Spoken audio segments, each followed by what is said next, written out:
Hi Leo, how are you? It's me LB. Welcome to the Untitled Tarot. So I have laid out your spread this week with two decks. I used the Good Tarot and I used the Divine Animal Oracles deck for you. All the decks that I use in the channel are linked in my link tree in my description box under deck recommendations. So Leo, you have a very interesting reading today, and I'm very excited to get into it because I feel as though it is meant to come in and help assist you with something that has been challenging to you. Now, we're starting off your reading with this Six of Earth. And when it came out today, it reminded me of one of those jewelry trees. Have you ever seen those? They look like a little tree and you're able to hang your necklaces and your earrings. And it's this idea of adornment, and it's being followed up by the Seven of Earth. So at first, I was wondering, Leo, if you're this Seven of Earth character, sort of being fascinated by this fairy, wondering if it's something that you can add onto your jewelry tree, as if you're sort of this collector of fine and beautiful things. But the more I peered into it, I realized that in fact, you are not this Seven of Earth. You are this Six of Earth, that you yourself are this jewelry tree. It's this feeling, Leo, that you have come forward as this white stag. You have these very pure intentions and you have these very big antlers. Antlers are really symbolic of cycles. It's the idea that you've lived a lot of life, that you have a lot of wisdom and experiences to share. You are coming forward with pure intention, and all of these pentacles on your antlers feel like your adornments. You trying to put your best foot out there, maybe trying to present yourself to the world in the best way that you know how, maybe even trying to lean a lot on your strengths, almost as if you want to get the attention of this Seven of Earth here, but they seem to be fascinated by something else. Now, when these cards had come out, it reminded me a lot of the situation that I'm having with the beeps in my house. I've gotten so many comments about these beeps, and I keep saying, like, I've changed all the batteries, there's something wrong with the hardware, I put a call in, they said they can't get here for a few weeks.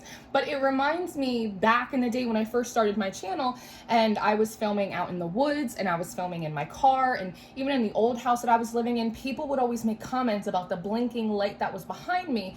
And it got me thinking about distractions. Why is Spirit always sort of putting these distractions in and around me that people notice more than my reading? And I saw a little bit of myself in this Six of Earth card.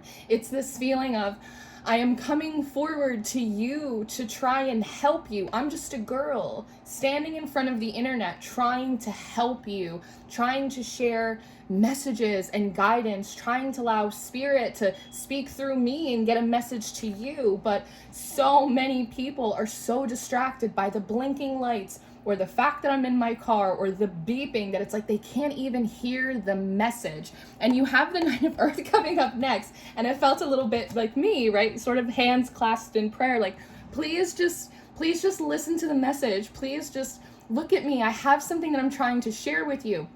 And so I think, Leo, that you are having a bit of your own beeping moment where you are coming forward very, very purely with good intentions, trying to put your best foot forward, trying to present yourself as well as you can to the world.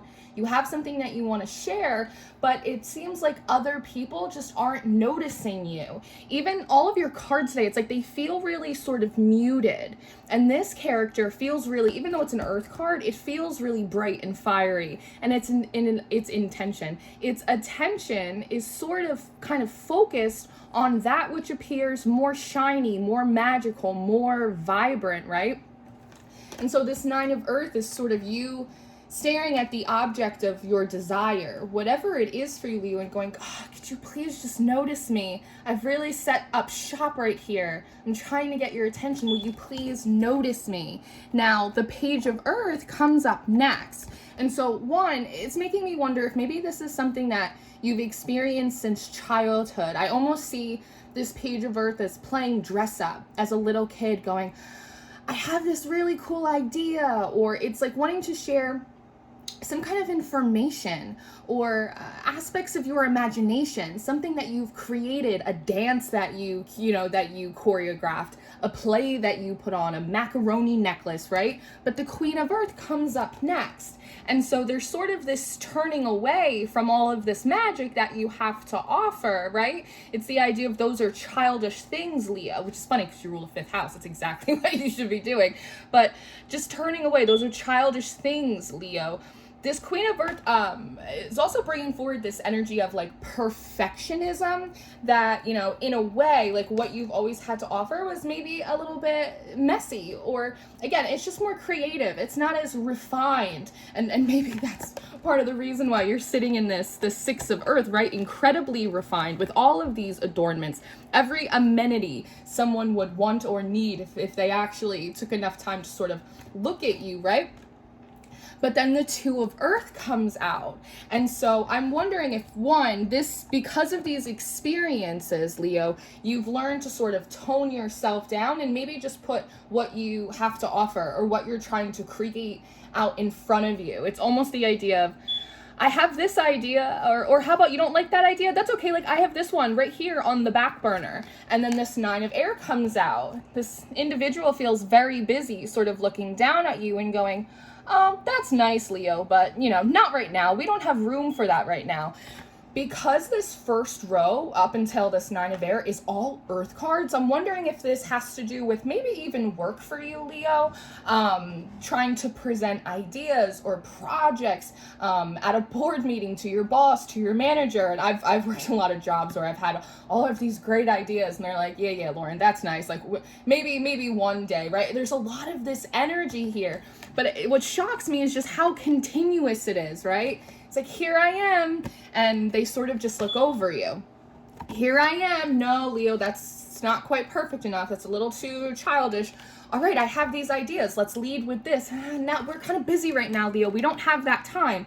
And so I can just see how much of a frustrating, probably have been praying about this. I can just see how much of a frustrating process this is for you, that you are sort of thwarted at every turn, that you somehow, despite everything you're doing, you kind of just like fade into the background. People aren't noticing you and what you have to share and offer. I can tell how disheartening it could be is sort of what I want to say. Now, Justice is coming up next, and when this Justice came out, I heard, halt, Leo, put it down. Put down the pentacles, Leo. And pick up your wand. Put down the earth and pick up your fire. Now, it's followed up by the Queen of Earth, giving me the impression that, hello? Is this thing on?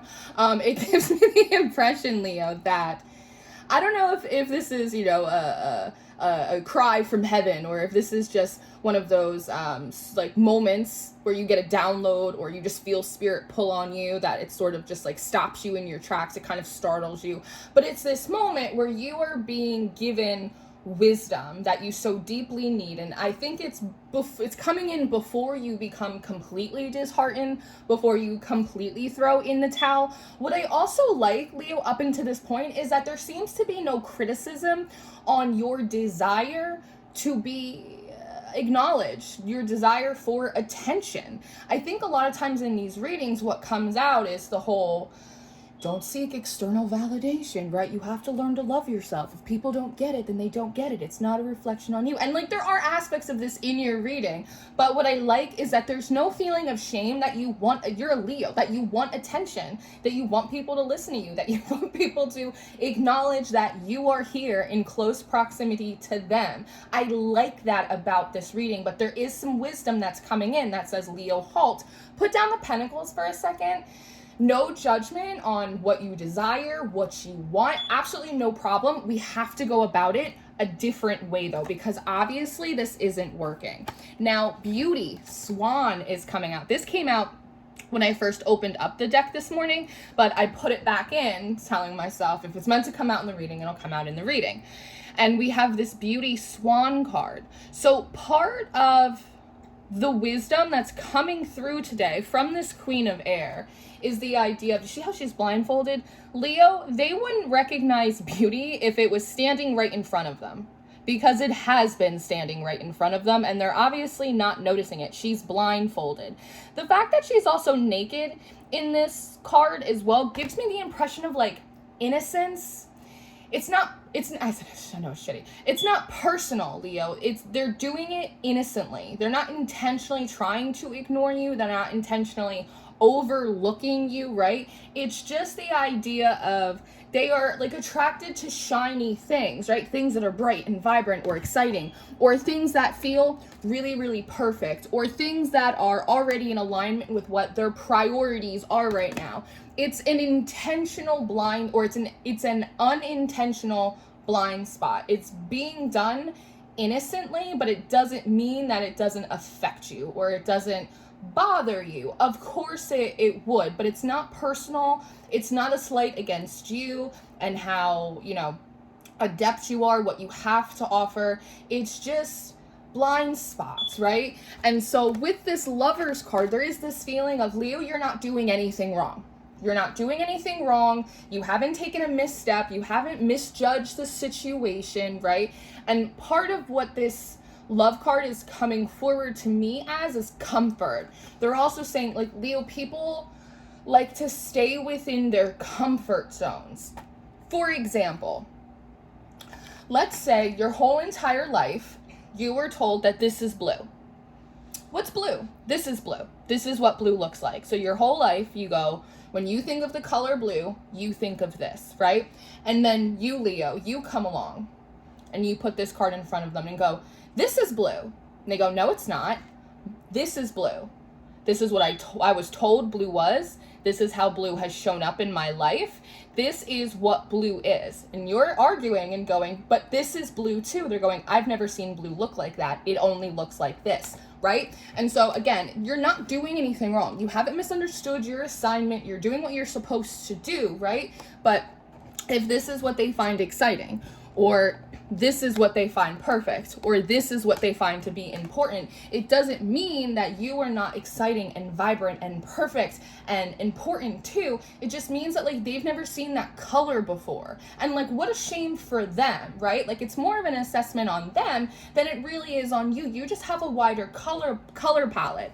So this Three of Earth is this feeling of having to kind of accept that hard truth, and also accept it knowing that it's not done intentionally to like screw you over or ignore you, right? It is a hard truth, but you are being encouraged to sort of turn away at this point, Leo, and instead move into this Ace of Water energy. Now, it feels as if part of this message is an instruction, just like here, Leo, halt, put down the pentacles and pick up the fire. Leo, turn away, pick up the Ace of Water and bring it to the King of Swords. Now, when we're looking at tarot cards, the Queen of Swords, through my personal assessment, is always a much softer, more compassionate manifestation of this Swords energy, whereas the King of Swords is a little bit more rigid. The King of Swords is sort of stuck in his ways. Very similar, again, thoughts, assessments, so very similar to what we were looking at before with what is exciting, what is perfect, what is important, right? I feels like this King of Swords is sort of representative of the collective of people that will not pay attention to you, right? And how they're just sort of like stuck and rigid in their definition of what blue is, right? But what's interesting is we have a lot of earth, we have some air, but we don't have any water. And so maybe, Leo, the one area for this collective, your boss, the wherever you are, that has not been carved out and defined yet with that sense of rigidity is emotion, is water. It's the one place where they have yet to fully quantify what is good or meaningful.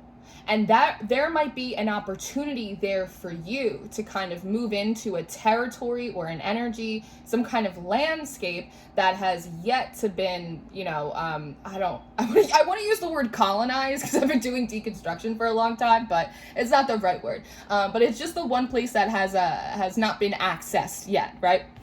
Now, the Four of Water comes up next. So again, Leo, turn away from your worries. It's innocent. They don't realize that they're doing it. They just don't know any other shade of blue, right? So go, take this Ace of Water, bring it to the King of Air, and offer it to him. Now, as you do that, Leo, we hit the Hermit card and we hit the Three of Water. So it's almost the idea of the King of Air is not available right now. The King of Air is not in office, right? It's this closing of a door, which can be a little bit disappointing because there is something about take the Ace of Water to the King of Swords. It almost feels like a last-ditch effort, or, you know, a Hail Mary of sorts, and here's the door kind of being closed on you yet again. But with this Three of Water, it's interesting because it kind of reminds me of a safe. One, just saying these energies, these people, it's locked in tight. But it just reminds me of someone putting their ear up to a safe and having to kind of turn the dial, right, so they can hear the click. A lot of you guys that have been with me for a while also know this Three of Water comes through like a telephone. And so there is this idea of, Leo, it's okay. King of Air is not in office right now. King of Air is not available. No problem. Leave a message and then get out of there. Leave a message, leave it with the secretary, and then just leave. Just go. Go to the Ten of Water. Now, it's like very instruction based. Go to the Ten of Water. This feels almost like an intake facility. The Ten of Water feels like it's representing a place of assessment, but also of rest and rejuvenation. Leo, leave the message, leave with the secretary, go to the Ten of Water and go patch yourself up. Go get some emotional refreshment. Go kind of take an intake and assessment of what you've been through, what you've learned thus far. Allow some of that information to digest. This Ten of Water, he looks so joyful and silly too. So there's almost something about like, tap back into your sense of humor, right? Sometimes we're going through really challenging situations. Like, you just have to kind of laugh at it, right? I was doing the extended the other day and I said something that was like really poignant and the beep came in like right at the nick of time, right? And I just kind of had a laugh. It's like, you know, sometimes the beeps really pay off. Like, they're really helping emphasize my point right here. It's like sometimes creating, you know, using humor and laughter, it creates, you know, levity in a very frustrating situation, right? So Leo, go in there, get your intake, get your assessment of what you've learned thus far, recharge your emotional body, refresh yourself, tap back into your sense of humor, and then just wait. Just wait. Now, observation comes up next. So as you're in the process of doing this, you feel a little bit better, kind of getting your bearings back. You're being patient, you're observing this huge bird, this falcon. One, this could be a response to the message that you left, but it can also be like a new piece of information coming in, because it feels like a hot landing. You're in the Ten of Water, you're in the intake session, you're being patient, you're refreshing yourself, you're tapping back into your sense of humor. It's kind of decompressing from the journey you've been on up until this point, and then all of a sudden there is this huge presence or this huge piece of information or wisdom. Hawks, falcons, any of these apex avian predators, they always come through to me about very precise vision or very precise instruction or guidance, and it seems to be coming forward for you or coming over you, Leo, in a really big way. And then you pop out as this Five of Fire. I always kind of delight in this Five of Fire card because, I don't know what you can see in my camera, she has this little smirk. It almost feels like it's coming out underneath the ace too. It almost feels like you are being given an ace up your sleeve, a trick up your sleeve. There's something about this information, Leo, that it's sort of that, aha, that's it. That's the ticket. Now, the thing is I don't know what this information is. And part of my curiosity wanted to try and peer into it. But the thing is, Leo, is that I don't feel like I'm supposed to know what this ace is. I'm not supposed to know what this piece of information is. One, it's going to be different for all of you. But I think it's further emphasizing the point that, like, this is private information. This is a secret ace up your sleeve. This is something that other people don't know about and they're not supposed to know about. That's part of this mischievous smirk. Like, when all hope is lost, they gave me the secret ingredient. Now, what comes after that, and maybe this kind of goes into it, part of what the information maybe wants to say is, Leo, the door is about to open back up. Remember, the door's closed? And everyone is sort of turning you away. Now, all of a sudden, Sacred Ibis, learning.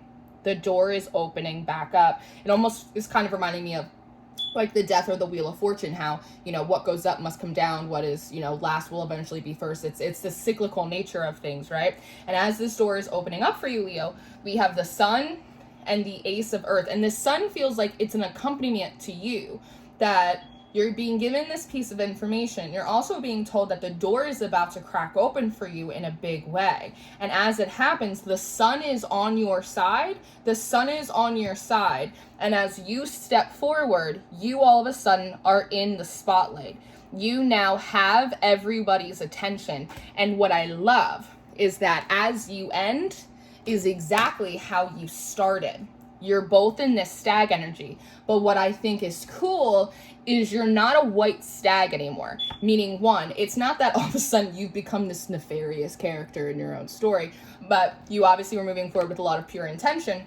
It's not that you don't have that, but I think the fact that you've gone from, you know, these two different shades is an indication of, like, you have an agenda now. Like, you have strategy. You're not just standing in front of everyone going, I hope you notice me, please. Like, there's, like, you have a trick, you have a technique, you have a piece of wisdom, like, you have something that other people don't have now. So there's an element of agenda and there's an element of strategy here, which I don't think is a bad thing inherently. It's also interesting that you don't have any of these adornments anymore. You've kind of gotten rid of that excess, and as you come through this store, the spotlight is just on you. You have their attention, Leo. What do you want to say? So, that's what I have for you. It's a very cool reading. I like this one a lot. So, thank you so much for being here with me and spending time. I am going to go do an extended reading for you. So if you're interested in your extended reading or your monthly reading for September, those are going to be the top 2 links in the description box for you. I do offer one-on-one sessions. You can book with me through my website. I am hosting a course right now, Tarot and the Decans. It's a self-paced course. You can buy it through my website. And I always encourage you guys to check out Patreon. We have all of the extendeds, all of the monthlies, weekly collective readings, my mystery school, a lot of fun stuff. I love you so much. Take care of yourself. Keep going. See you next time.